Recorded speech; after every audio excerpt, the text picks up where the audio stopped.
बिस्मिल्लाहिर्रहमानिर्रहीम। Chapter number 10 solution and colloids. और ये हमारा line by line session number 11 है। ठीक है, इससे पहले हमने कंसंट्रेशन यूनिट्स में परसेंटेज कंपोजिशन डिस्कस कर ली थी। तो आज बात आती है दूसरे यूनिट की, और वो कौन सी है जी? मोलैरिटी। ये कंसेप्ट क्या है? मोलैरिटी के बारे में। मोलैरिटी को याद रखें, रिप्रेजेंट किया जाता है कैपिटल एम से। कैपिटल एम सोल्यूशन में कहीं पे आ जाए तो उससे मुराद मुराद क्या होता है? मोलैरिटी। ठीक है, या मोलर सोल्यूशन। अब मोलैरिटी क्या चीज़ है तो देखें, ये डिफाइन किया हुआ है। The molarity of solution is the number of moles of solute per decimetre cube of the solution. क्या मतलब हुआ? मतलब ये है, आपके पास टोटल सोल्यूशन कितना है? टोटल सोल्यूशन आपके पास है 1 डेसीमीटर क्यूब। 1 डेसीमीटर क्यूब, याद रखिए 1 डेसीमीटर क्यूब बराबर होता है 1 लीटर के। 1 लीटर के, सही है। आपके पास टोटल सोल्यूशन, सोल्यूशन कह रहा हूँ, सॉल्वेंट नहीं कह रहा।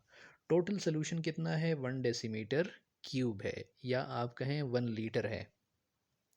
इस 1 डेसीमीटर क्यूब टोटल सोल्यूशन के अंदर आपके पास number of moles of solute, number of moles of solute कितने हैं? Number of moles of solute कितने हैं? तो जितने number of mole of solute होंगे इस 1 डेसीमीटर क्यूब सोल्यूशन के अंदर, या 1 लीटर सोल्यूशन के अंदर, इसको आप कहेंगे मोलैरिटी। इसको आप क्या कहेंगे? मोलैरिटी। ठीक है, तो यही इसका फार्मूला है। देखें, molarity is equal to number of moles of solute divided by volume of solution, या डायरेक्टली आप कह सकते हो 1 डेसीमीटर क्यूब ऑफ सोल्यूशन, या 1 लीटर ऑफ सोल्यूशन। नीचे इसने एक कन्वर्जन फैक्टर लिखा हुआ है। 1 डेसीमीटर क्यूब किसके बराबर होता है? 1000 सेंटीमीटर क्यूब के। ठीक है, तो ये ऐसे भी लिख सकता है volume of solution in decimetre cube, या लिख सकता है वॉल्यूम ऑफ सोल्यूशन 1 लीटर, या लिख सकता है, देखें इसकी जगह पे 1000 सेंटीमीटर क्यूब, ये भी लिख सकता है। तो इन सब का मतलब क्या ही है? 1 लीटर ही है, 1 डेसीमीटर क्यूब ही है। अब यहाँ से देखें, ये जो number of moles of salute है, पहले चैप्टर में आपने पढ़ा है, जिसको आपने रिप्रेजेंट किया था एन से। What is an? एन क्या होता है? Number of mole. Number of मोल होता है मास ऑफ सल्यूट। देखिए, मास डिवाइडेड बाय क्या होता है? Molar mass. Mass divided by molar mass, ये आपने पढ़ा हुआ है। तो अब आपने सल्यूट की नंबर ऑफ मोल्स आपने फाइंड करने हैं। तो देखिए, number of moles of solute किसके बराबर हो जाएगा? Mass of solute in gram divided by molar mass of the solute. ये किसकी वैल्यू आ गई? इस number of moles of salute की वैल्यू आ गई। अब देखें, यहाँ पे देखें, ये असल इक्वेशन थी। यहाँ number of moles of solute किसके बराबर हैं? इसके बराबर हैं। अब ये उठा के ये वैल्यू इधर पुट कर दें तो आपके पास ये वाली इक्वेशन आ जाती है। ठीक है, ये वाली इक्वेशन आ जाती है। कैसे? ज़रा देखें। मोलैरिटी इज इक्वल टू, अब देखिए, number of moles of solute, तो number of moles of solute किसके बराबर है? इसके बराबर है। तो इसकी वैल्यू ये आ गई, और multiply by volume of solution, तो डिवीजन में है, ये लिख लिया इसने डिवीजन में, 1/वॉल्यूम ऑफ दी सोल्यूशन। ठीक है, कंसेप्ट समझें इसका। इसको इंशाल्लाह डिटेल लेक्चर में हम क्या भी करेंगे, डिस्कस भी करेंगे। यहाँ पे थोड़ी सी आप बात समझ लें। मसलन मुझे कहा जाए कि 1 मोलर सोल्यूशन बनाओ, किसका? NaCl का।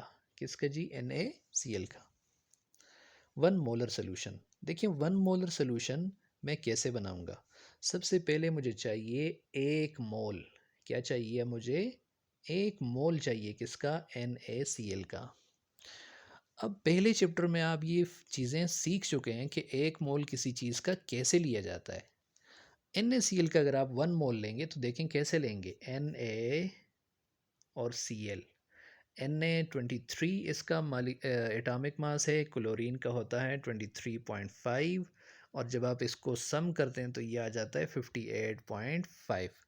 अगर आप इसके साथ ग्राम लगा दें तो ये NaCl का क्या बन जाएगा? 1 मोल बन जाएगा। ठीक है, आपको कहा 1 मोलर सोल्यूशन बनाओ किसका, NaCl का। तो आपको चाहिए 1 मोल NaCl का। वो 1 मोल NaCl आपने ऐसे फार्मूले से क्या कर दिया, फाइंड कर दिया कि ये कितने ग्राम होना चाहिए, 58.5 ग्राम। अब देखें NaCl यानी नमक आप तोल लेंगे कितना, 58.5 ग्राम। ये 58.5 ग्राम जो है ये ला के आप डिज़ोल्व करेंगे।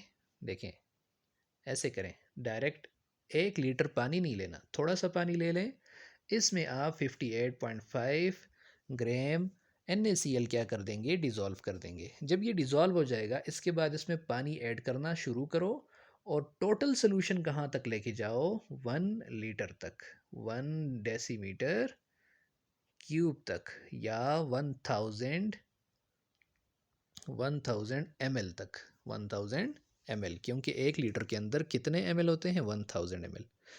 तो ये आपके पास सोल्यूशन क्या बन जाएगा, ये बन जाएगा आपके पास 1 मोलर सोल्यूशन। कैसे, टोटल जो सोल्यूशन है कितना है, 1 लीटर है या 1000 ml है, और इसके अंदर टोटल सोल्यूशन के अंदर 1 मोल क्या पड़ा हुआ है, सल्यूट पड़ा हुआ है। ठीक है, यही बात इसने एक्सप्लेन की एक और मिसाल से। तो आप देख लें, कहते हैं फॉर एग्जांपल, मिसाल के तौर पर 1 मोलर सोल्यूशन ऑफ शुगर जिसका फार्मूला है C12H22O11, इसका अगर आप 1 मोलर सोल्यूशन बनाएं तो देखें इसी फार्मूले के अंदर अगर आप मॉलिक्यूल ये एटॉमिक मासेस पुट कर लें और इसका आप मोलर मास फाइंड करें तो कितना आता है। देखें कार्बन का 12 यहाँ पे एटम्स हैं और कार्बन का एटॉमिक मास भी क्या होता है, 12। तो 12 मल्टीप्लाई बाय 12 हो जाएगा। हाइड्रोजन का एटॉमिक मास होता है 1, 1 मल्टीप्लाई बाय क्या हो जाएगा, 22, 22 हो जाएगा।